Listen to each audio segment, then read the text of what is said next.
السلام علیکم ناظرین، ویلکم بیک۔ سنیے اسٹوری کا پارٹ 3۔ شب و روز مشکل سے ہی صحیح لیکن گزار رہے تھے۔ میری بچیاں بہت صابر تھیں، کبھی انہوں نے مجھ سے فرمائش نہ کی۔ کبھی گھر میں کھانے کو کچھ نہ ہوتا تو بھوکے پیٹ ہی سو جایا کرتی تھیں۔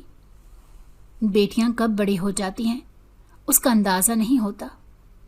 سارا مہینہ مالکن کی باتیں سننے کے بعد آخرکار تنخواہ کا دن آ چکا تھا۔ مجھے اس دن کا بے صبری سے انتظار تھا۔ میں نے کئی دن پہلے ہی انگلیوں پر اس دن کا انتظار کرنا شروع کر دیا تھا۔ بالآخر آج وہ دن آ گیا تھا جب میں اپنے بچوں کے لیے ان کی من پسند چیزیں خرید سکتی ہوں۔ میری بیٹیوں کے چہرے پر کتنی پیاری مسکراہٹ آ جائے گی، یہ سوچتے ہی میں مسکرا دی۔ میں نے دل میں فیصلہ کر لیا تھا کہ آج تو اپنے بچوں کی ساری من پسند چیزیں گھر لے کر ہی جاؤں گی۔ چھوٹی بیٹی کا بیگ بھی پھٹ چکا تھا جس کو خریدنے کا وعدہ کیا تھا۔ مالکن آج گھر نہ تھی۔ شاید امیر لوگوں کو اندازہ نہ ہوگا کہ یہ دن ہمارے لیے کتنا اہم ہے۔ مہنگائی تو ہم غریبوں کے تعاقب میں چلی آتی ہے۔ سوچوں کا تانا بانا صاحب کی کوٹھی کے سامنے ٹوٹا۔ گیٹ کے ساتھ کیاری میں لگے رنگ برنگے پھولوں کو دیکھ کر طبیعت خوشگوار ہو گئی۔ میں نے آج جلدی سے گھر کے کام ختم کیے اور چوکیدار سے بیگم صاحبہ کے بارے میں پوچھا۔ چوکیدار تفتیش ناک نظروں سے میری طرف دیکھتے ہوئے بولا، بیگم صاحبہ کسی تقریب میں گئی ہیں۔ مجھے شدید مایوسی ہوئی کہ کہیں تنخواہ کل تک نہ چلی جائے، لیکن اسی وقت چوکیدار ہارن کی آواز سنتے ہی گیٹ کی طرف لپکا اور صاحب گھر میں داخل ہوئے۔ میں جو کچھ دیر پہلے مایوس ہو گئی تھی، صاحب کو دیکھتے ہی خوش ہو گئی۔ چلو شکر ہے صاحب آ گئے ہیں، تنخواہ مل جائے گی۔ میں تھوڑی دیر بعد صاحب کے دروازے پر دستک دے رہی تھی۔ اجازت ملنے پر اندر داخل ہوئی، تنخواہ کا مطالبہ کیا۔ مجھے گھر جانے کی جلدی تھی، تبھی صاحب کی نظروں کا اندازہ بھی نہ لگا سکی۔ صاحب سر سے پاؤں تک جائزہ لیتے ہوئے بولے، دے دیتے ہیں، اتنی جلدی کس بات کی ہے؟ جاؤ پہلے اچھا سا ایک کپ چائے کا بنا لاؤ۔ میں جلدی سے چائے بنا لائی۔ مجھے آج ہر کام کی جلدی تھی۔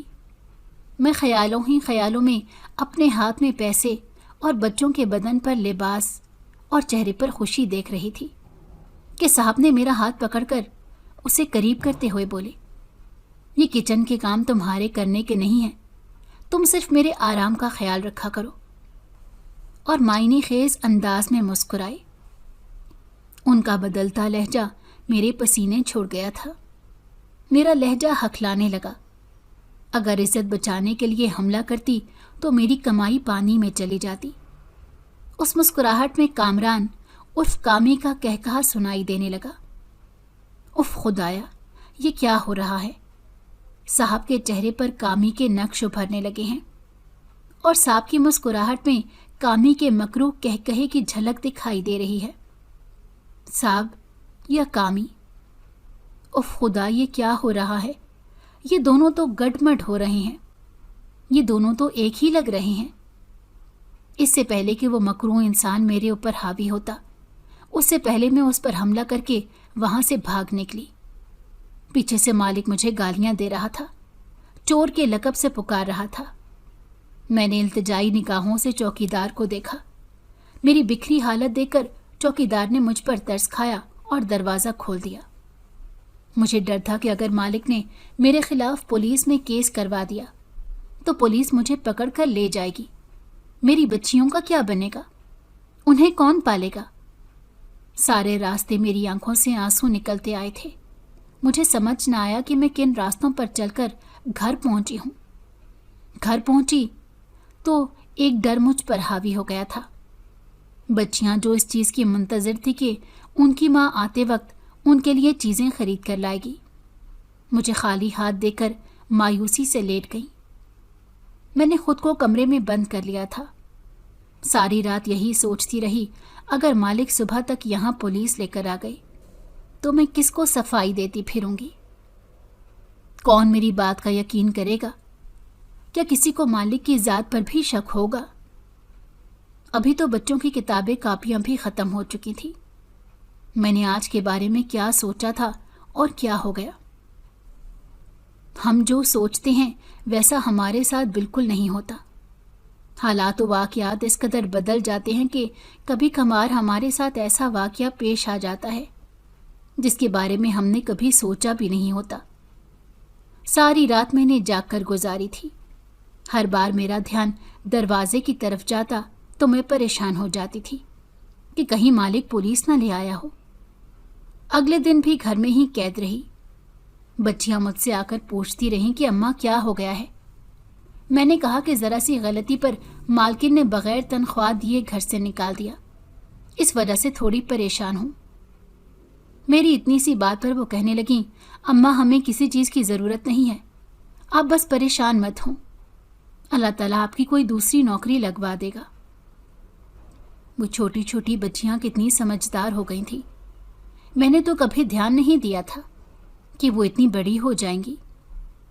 اگلی صبح سے میں نے نئی نوکری ڈھونڈنی شروع کر دی۔ جس کو بھی پرانی نوکری کے بارے میں بتاتی وہ چھوڑنے کا سبب لازمی پوچھتا تھا۔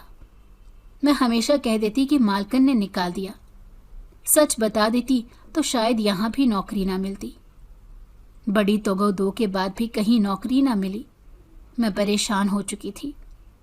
آخرکار جب سارے دروازے بند ہو گئے، مجبوریاں انسان سے کیا کچھ کروا سکتی ہیں، اس کے بارے میں نے کبھی سوچا نہیں تھا۔